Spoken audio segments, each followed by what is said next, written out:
Aloha everybody, and welcome back to the Kilauea Eruption and Leilani Estates update for October 31st, 2018.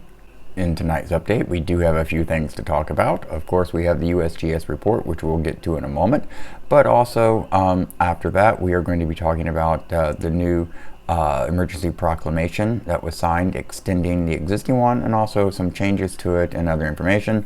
And of course, we'll be looking at earthquakes and also an update on the Leilani community itself. So let's go ahead and get to the USGS report because it's pretty much short and sweet.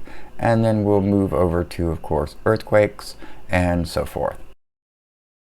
The USGS reports for Tuesday, October 30th, 2018 at 9:24 a.m. Hawaii Standard Time that the current volcano alert level is advisory and the current aviation color code is yellow.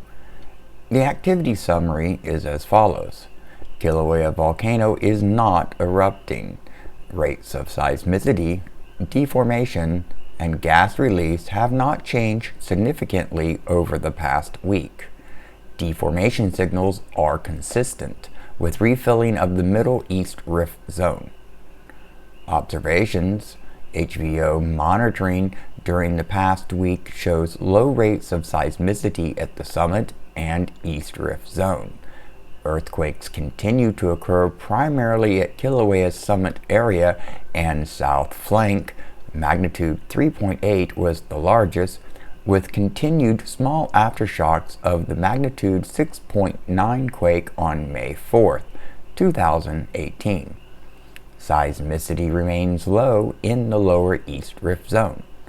In the East Rift Zone, tilt meters near Pu'u'o'o and farther east continue to record an inflationary trend, consistent with refilling of the Middle East Rift Zone. At the summit, tilt meters have recorded a slight inflationary trend.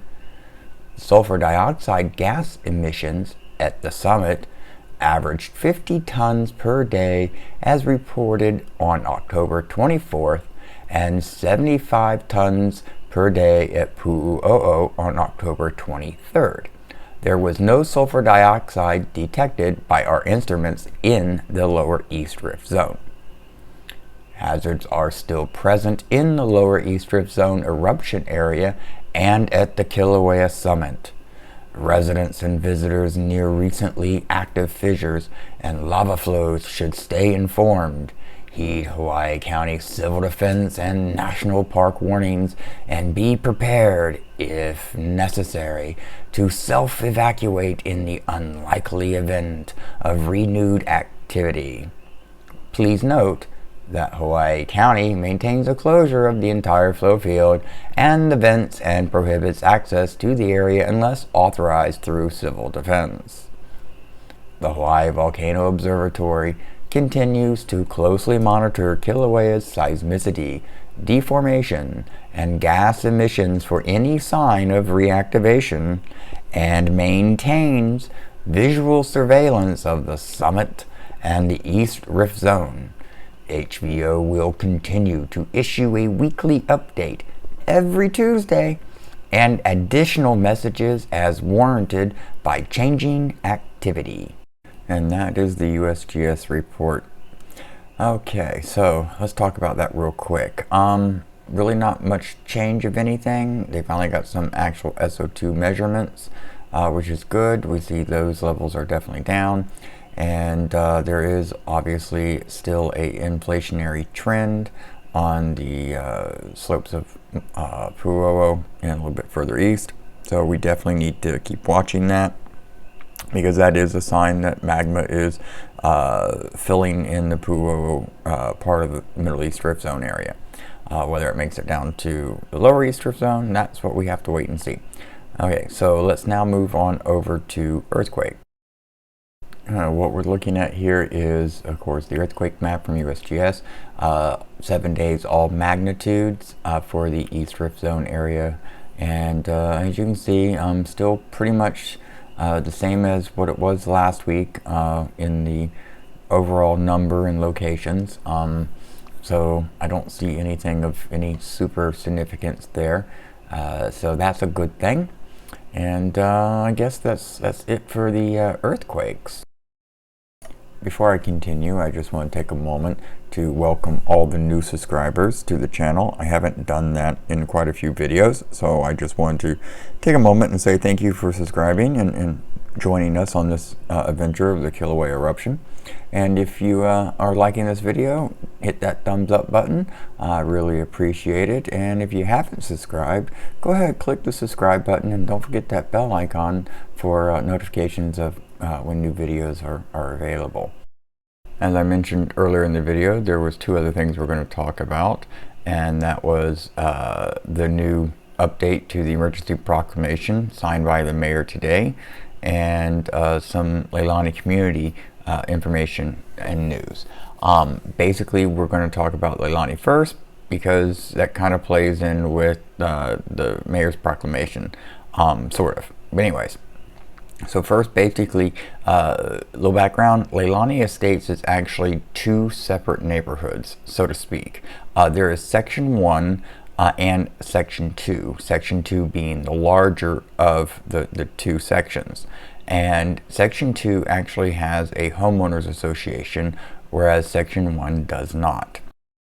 Now, the LCA, Leilani Community Association, has been attempting to get a meeting with the mayor and the other officials in order to communicate and work together for a plan for Leilani Estates for when the checkpoint comes down, because there is debate within the neighborhood as to whether or not that we need a gate because of the potential onslaught of tourists into a private residential neighborhood, which is a very, totally different conversation. What's important here is that apparently, according to the LCA, there has been no significant or communication between the mayor's office and the LCA representatives, the board members, etc. And there was apparently the checkpoint was going to be removed at the end of November.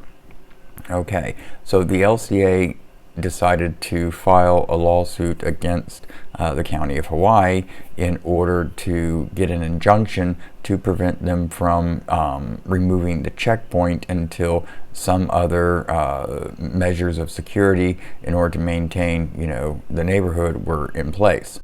And currently I have no further information on the status of that lawsuit. Moving on, we're going to get to the update to the emergency proclamation by Mayor Harry Kim, and it reads as follows.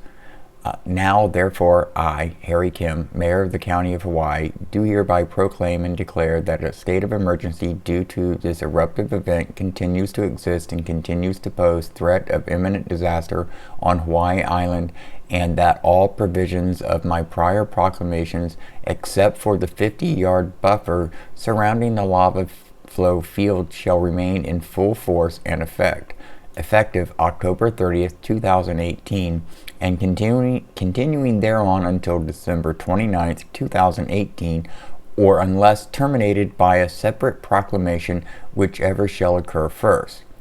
I further declare that due to the aforementioned hazards that continue to exist, entry to and remaining on the lava flow field remains prohibited unless authorized by Hawaii County Civil Defense Agency. No physical modifications to the lava flow fields are allowed, including but not limited to clearing, crushing, or the removal or infill of the lava flow field surface with the intent to establish roads, trails, driveways, or clearings for any purpose. And the rest adds a provision for the waiver of a septic discharge fee for nonprofit organizations doing a specific thing with the temporary emergency shelter sites. But anyways, so if you want to read that, go ahead. What I basically want to talk about is a couple things. One, this being extended until December 29th. I wonder how that's going to affect the LCA's lawsuit, and or if it would affect it at all, because I would assume, logically assume that is, that if the emergency proclamation is still in effect until December 29th, that the checkpoint would be continued until December 29th as well, because that would all be provisioned under that. I mean, that's the whole purpose, is providing security for the emergency, area within Leilani. However, two things have changed. One, the 50-foot or 50-yard buffer surrounding the lava flow field has been removed, so that's that. But the one thing that was added is the odd thing, actually, that no physical modifications to the lava flow field are allowed, including limited, etc., etc. Basically, so you can't make roads, trails, or driveways or clearings for any purpose on any of the new lava. So how does that affect the road that's being cut through from McKenzie to Poiki? Shouldn't this order stop that? It's just a good question. So I'm not quite sure what that's about, but that will pretty much do it for this update. I really appreciate you watching and listening and following this. Remember to hit that thumbs up button. Also, check my description for links to my Redbubble. You can get some cool t-shirts and mugs and other items there with my photographs and graphics printed on them. And of course, if you want to support me on Patreon, you can head over there as well. And of course, don't forget to check out my best friend Dee. She started a channel vlogging about her process of moving to Hawaii. She's moving here and going to become one of my housemates, so I'm really excited about that. So head over to her channel, check it out, and show her some aloha. And that'll pretty much do it. Y'all have a absolutely fantastic morning, afternoon, or evening. This has been the Kilauea Eruption and Leilani Estates update for October 31st, 2018.